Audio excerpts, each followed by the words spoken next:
Votre invitée aujourd'hui, Béatrice Rulle, il s'agit de Fabienne Fischer, candidate des Verts à la complémentaire. Bonjour Fabienne Fischer.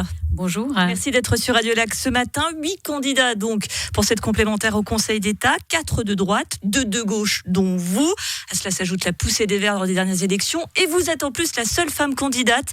Bref, c'est une élection imperdable, Fabienne Fischer. Je crois que malheureusement aucune élection n'est gagnée d'avance. Il y en a qui sont plus simples que d'autres.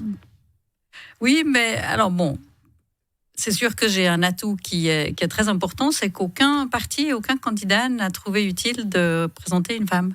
Et je trouve que c'est assez représentatif. On va fêter le 8 mars, le lendemain de l'élection, on va fêter les 50 ans de l'introduction du droit de vote des femmes en Suisse. Et 50 ans plus tard, une seule femme candidate sur 8, pas un seul parti à part les Verts qui a donné comme consigne « nous voulons une femme candidate ». À la différence près que votre magistrat est un homme alors qu'au PLR, la magistrate en cours est une femme. On peut comprendre qu'il présente un homme aussi. Alors, les résultats comparés entre les Verts et le PLR sur la question de la représentation des femmes en politique, mais clairement les Verts gagnants. Alors, on va dire que vous faites partie des favorites, mais les électeurs, paradoxalement, vous connaissent tout de même assez peu. Vous avez été moins d'1 an au municipal de Genève. Est-ce que c'est pas un peu court en termes d'expérience de se lancer tout de suite dans le grand bain du Conseil d'État, surtout dans cette période très particulière où l'expérience est pour le coup importante ? Alors, ça dépend si vous parlez d'expérience de politique institutionnelle ou d'expérience de vie. Je pense que mon parcours m'a conduit assez naturellement à prendre le choix de me présenter comme candidate. J'ai été enseignante pendant 15 ans. Ça m'a beaucoup formée à l'écoute, à la formation, à la pédagogie, comment faire passer des messages.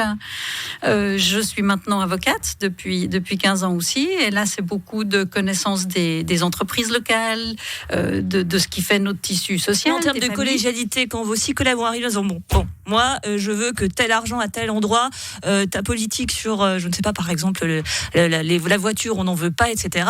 Il faut quand même savoir s'imposer, connaître les rouages politiques, même si on a on va dire un parcours de vie très divers et important, c'est parfois compliqué de s'imposer auprès de ses collègues et du Parlement.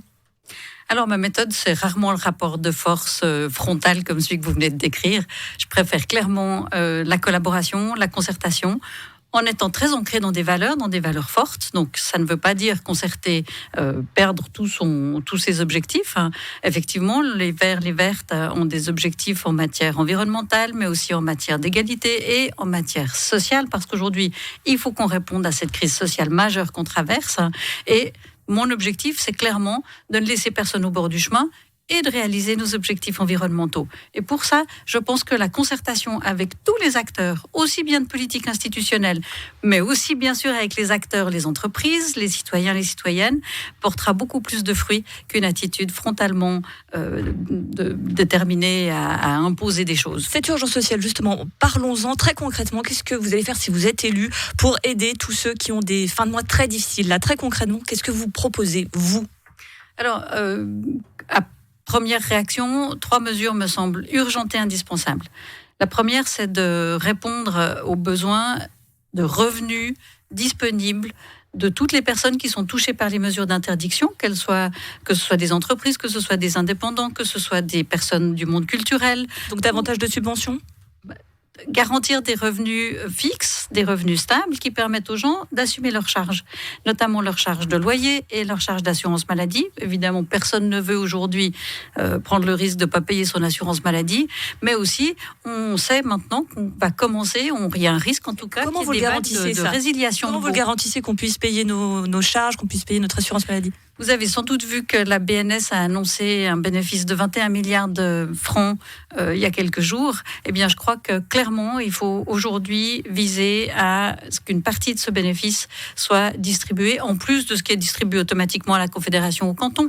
Il faut augmenter et dire, là, il y a un effort de solidarité à faire qui est indispensable pour maintenir la cohésion sociale.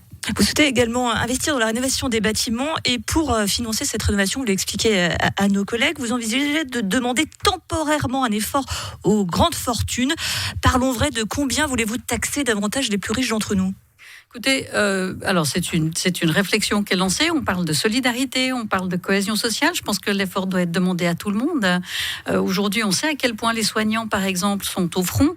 Eh bien, on n'a pas hésité à leur demander 1% de réduction de leur salaire. Donc 1% de plus pour les riches ? Non, je ne vais pas du tout vous donner de chiffres, mais je pense que de nouveau, c'est une question qui doit être abordée sans tabou, de dire finalement comment est-ce que les grandes fortunes, des riches. comment est-ce que les grandes fortunes participent à cet effort de solidarité pour répondre aux besoins de ceux qui en ont vraiment les plus démunis, les personnes qui ont des revenus amputés. Il faut poser cette question et trouver une réponse collectivement. D'un mot tout de même pour vous connaître, on regarde un petit peu les commentaires qu'il y a notamment dans un article qui vous a été consacré au Temps.